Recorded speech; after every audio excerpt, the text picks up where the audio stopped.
Hello guys, আসসালামু আলাইকুম। সবাই কেমন আছেন? তো আজকে সকাল সকাল বেরিয়ে পড়লাম সোনারগাঁ জাদুঘরের উদ্দেশ্যে। যাতায়াতের শুরুতে ছিল এক চমৎকার অভিজ্ঞতা। ট্রলারে করে নদী পার হওয়া, নদীর বুকে ঢেউ আর খোলা আকাশ দেখে আমাদের যাত্রাটা শুরু হলো দারুণভাবে। নদী পার হয়ে আমরা রাস্তায় আসলাম। যেহেতু আমরা 5 জন, তো সিদ্ধান্ত নিলাম কিসে যাব। তো শেষে সিদ্ধান্ত হলো আমরা অটোতে যাব। তো আমরা এখন অটোতে উঠবো। তো সবাই রেডি হচ্ছে অটোতে ওঠার জন্য। তো চলো সবাই আমরা এখন অটোতে উঠবো। তো ফাইনালি আমরা অটোতে উঠলাম। শহরের রাস্তাগুলি কিন্তু বেশ সুন্দর। তো অটো সামনের দিকে এগিয়ে চলতেছে, যাচ্ছে। সামনে দেখা যাচ্ছে রিক্সা, মানুষ। তো কিছু দূর যেতে যেতেই না একটা ব্রিজ পেলাম। তো ব্রিজের উপর উঠলো। তো আসলে ব্রিজ কিন্তু অনেক সুন্দর, দুপাশে গাড়ি চলাচল করতেছে, সামনেও গাড়ি যাচ্ছে। ভিডিও করতে করতে আমি গ্লাসের দিকে ক্যামেরাটা দিলাম। তো আমার চেহারা আমি নিজেই দেখতে পেলাম। দুপাশে গাছপালা আর শহরের ব্যস্ত জীবন দেখতে দেখতে আমরা এগিয়ে চললাম গন্তব্যে। শহরের যান্ত্রিকতার পেছনে ফেলে মেঠো পথে এই স্নিগ্ধতায় যেন প্রাণ ফিরিয়ে দেয়। অটোতে ঝিরঝিরে বাতাস আর দুপাশে সবুজ শ্যামল দৃশ্য, এটাই তো আমাদের আসল বাংলা। তো কিছু দূর আসতেই দেখলাম যে একটা ছেলে সিএনজির পেছনে চড়েছে। তো এরকম থাকে। অনেকক্ষণ পথ পাড়ি দিয়ে অবশেষে আমরা পৌঁছে গেলাম সেই কাঙ্ক্ষিত গন্তব্য। আপনারা দেখতে পাচ্ছেন এটা হলো সোনারগাঁও জাদুঘরের প্রবেশদ্বার। লোকজন লাইনে দাঁড়িয়ে টিকিট কাটছে। আরও টিকিট কাউন্টারে গেলাম। এখানে প্রধান গেট প্রবেশ ফি এবং বড় ফি আলাদাভাবে দেওয়া আছে। টিকিট কাউন্টারের পাশে দেখা যাচ্ছে গাড়ির গ্যারেজ। এখানে তো আপনি বিভিন্ন ধরনের গাড়ি রাখতে পারবেন, যেমন মাইক্রো, বাস, সব কিছু সিস্টেম আছে এখানে গাড়ি রাখার। তো ভ্যানে করে ডাব বেচছে, ডাবওয়ালা মামা। আমরা আবার একটু কথা বলে নিচ্ছি যে আমরা কি করবো। আসলে প্রথম গেট ঢুকতে হলে 50 টাকা করে। তো আরও বিভিন্ন ধরনের প্যাকেজ রয়েছে। ঠিক। তো আমরা গেটের সামনে দাঁড়িয়ে কিছু কথা বললাম যে আমরা এখন কি করব। যেহেতু সকালবেলা আমরা রওনা দিছি, তো অবশ্যই পেটে খিদা লেগেছে।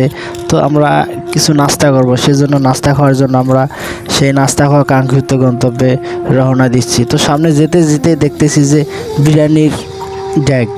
তো আমরা বিরিয়ানি খাবো না। তো সকালবেলা তো আমরা বিরিয়ানি বিকেলবেলা খাবো। তো কিছু নাস্তা করে আবার চলে আসলাম সেই গেটের সামনে। এখানে লেখা আছে টিকিট কাউন্টার।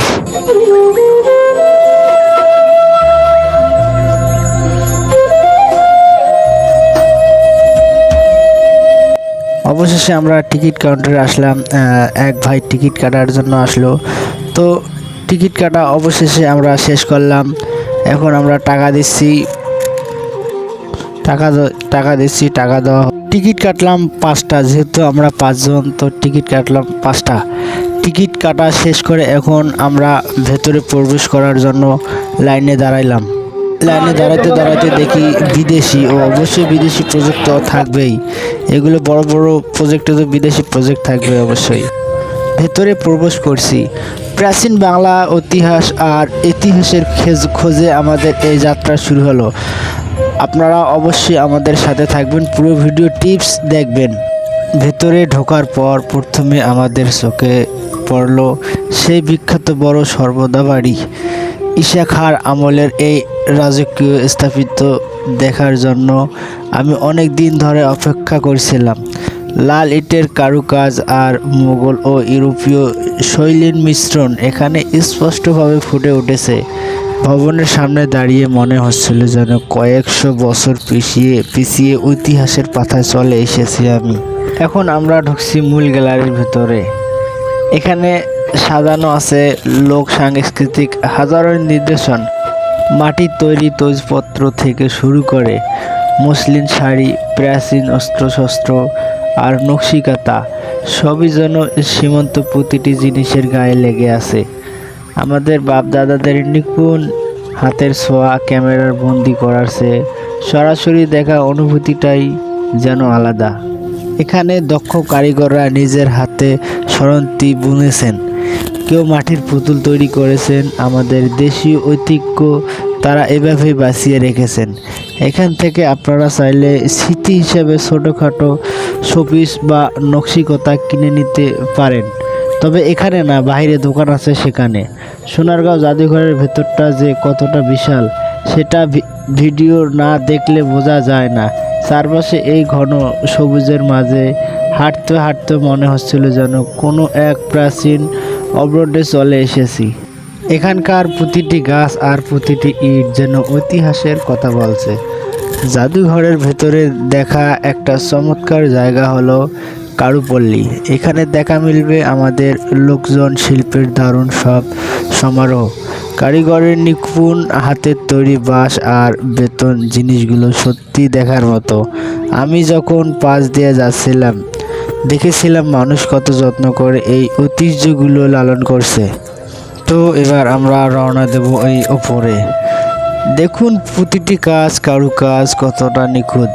একটি মাটির পাত্র বা শোপিস তৈরি করতে শুধু হাত নয়, প্রয়োজন হয় পাহাড় সম ধৈর্য আর অপরিসীমহীন মমতা।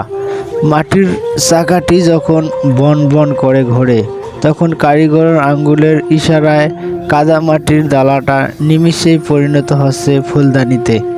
পুতুল কিংবা গ্রাম বাংলার ঐতিহ্যবাহী কোনো পাত্রে রোদে পুড়িয়ে আর আগুনে সেকে তৈরি করা এই প্রতিটি জিনিসের পেছনে লুকিয়ে আছে হাজার বছরের পুরনো এক ইতিহাস। আজকাল প্লাস্টিক আর কাচের ভিড়ে আমাদের এই মাটির ঐতিহ্য হয়তো হারিয়ে যাচ্ছে, কিন্তু এখনকার কারিগররা আজও তাদের নিপুণ শিল্পকর্ম দিয়ে আমাদের শিকড়কে বাঁচিয়ে রেখেছেন। তাদের হাতের এই নিখুঁত কাজের দিকে তাকিয়ে থাকলে শ্রদ্ধায় মনটা ভরে ওঠে। এই মাটির গন্ধে যে মায়া আর অভিজাত্য মিশে আছে তা কোনো দামি পাথরের খুঁজে পাওয়া সম্ভব নয়।